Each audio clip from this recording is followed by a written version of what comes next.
Hello everyone, welcome back. Today's topic is about concept of assessment in ELT classrooms. My name is Mumtaz. I hope you enjoy today's session and find it valuable. Please attempt all tasks on paper, then share your work on WhatsApp. After the class, upload the same work to our Google Classroom. By the end of this video, you will be able to 1. Define assessment in ELT, 2. Explain types, principles, and methods, 3. Discuss uses of assessment, and 4. Identify methods and tools. Before we start, comment one word, test or learning. When you hear assessment, which word comes to your mind more? Dear students, let's define assessment clearly. In ELT, assessment is a systematic process of collecting evidence about learners' language ability and learning progress, and then interpreting that evidence to make decisions about teaching, feedback, grades, placement, or support.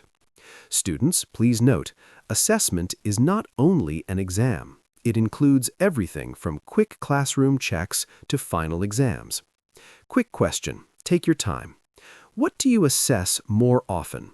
Grammar accuracy, speaking fluency, or writing organization? Write one in the comment. De-evidence or opinion? Dear students, evidence and opinion are two different concepts in assessment. Let's understand the difference clearly. Evidence is based on observable data, while opinion is a personal judgment that may or may not be supported by data. I will say two statements. Tell me which one is assessment evidence and which one is opinion. 1. Ali scored 7 out of 10 in the listening quiz. 2. Ali is weak in listening. Yes, you are right. The first is evidence. The second is opinion, unless you support it with evidence. Excellent. That's the correct identification. Your assessment thinking is getting sharper. Pause the video. Task 1, 8 minutes. In each pair of statements, identify which one is evidence and which one is opinion. Ifra used 8 different connectors in her paragraph. Ifra's writing is very mature. Nadim pronounced 12 of 15 target words correctly in the drill. Nadim has a bad accent. Hamid answered 9 out of 10 comprehension questions correctly. Hamid is excellent in reading. Rashid used past tense accurately in 14 of 18 sentences. Rashid is careless with grammar. Abdullah completed the speaking checklist 4 out of 5 for interaction skills. Abdullah is confident in speaking. Ghazala asked for clarification twice and used 3 new vocabulary items correctly. Ghazala is very intelligent in English. Dear students, now we will discuss types of assessment in ELT. Type 1, diagnostic assessment before instruction. Used to find students' strengths and gaps at the start. Example, a short writing task to check sentence structure and vocabulary range. Students, if you teach beginners, what's your favorite diagnostic activity? Word list, short paragraph, or oral introduction? Write in comment.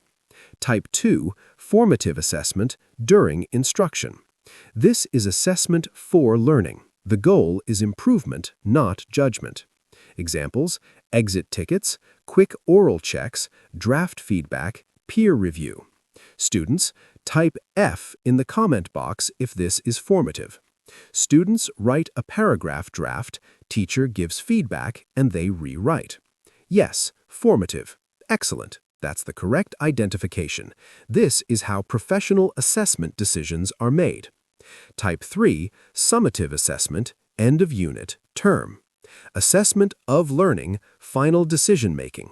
Exam, final project, end term speaking test. Dear students, type S if this is summative. Final speaking test counts 30% of grade. Summative. Yes, that's correct. Your critical judgment is improving. Type 4, placement and proficiency, special types. Placement puts learners into the right level or course. Proficiency measures overall language ability independent of a course, like large standardized tests. Dear students, in your context, do students suffer more from wrong placement or unfair grading? Comment 1. Pause the video, task 2, 6 minutes.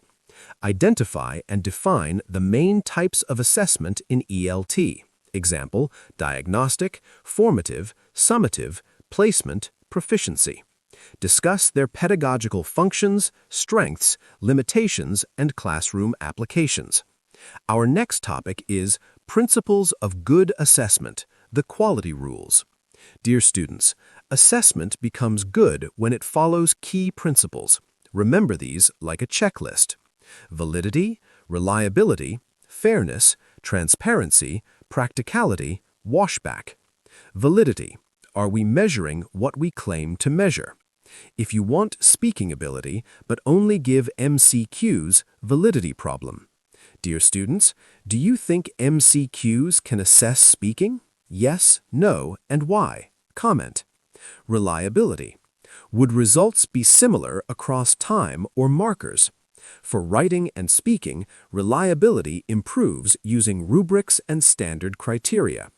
Dear students, if two teachers give very different marks to the same essay, what is weak? Please comment.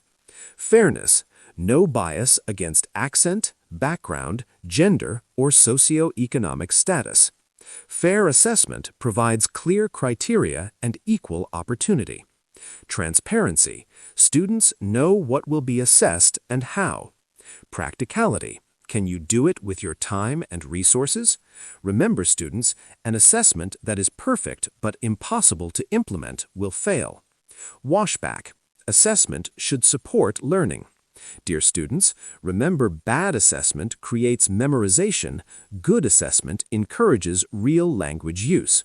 Students, which principle is weakest in our education system? Validity, fairness, or transparency? Comment. Pause the video, task 3, 6 minutes. Identify the major principles of effective classroom assessment in ELT. Example, diagnostic, formative, summative, placement, proficiency. Discuss their pedagogical functions, strengths, limitations, and classroom applications. Methods of assessment in ELT. How we assess. Dear students, now our next topic is assessment methods. In ELT, we assess through tests and alternative performance tasks. Method 1, traditional or test-based methods. MCQs, fill in the blanks, short answers. Useful for vocabulary, grammar recognition, and reading comprehension. Quick question. What do tests measure well? Accuracy or communication? Usually accuracy. Comment. Method 2, performance-based assessment. This measures real language use. Speaking tasks, interview, role play, picture description, debate. Writing tasks, emails, reports, opinion paragraph.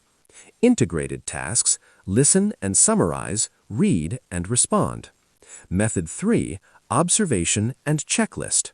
Teacher observes participation, pronunciation, interaction skills, group work language. Mini drill.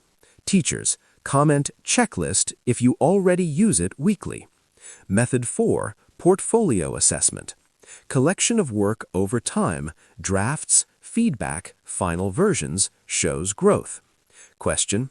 Do your students take peer assessment seriously? Yes, no, what is the problem? Comment.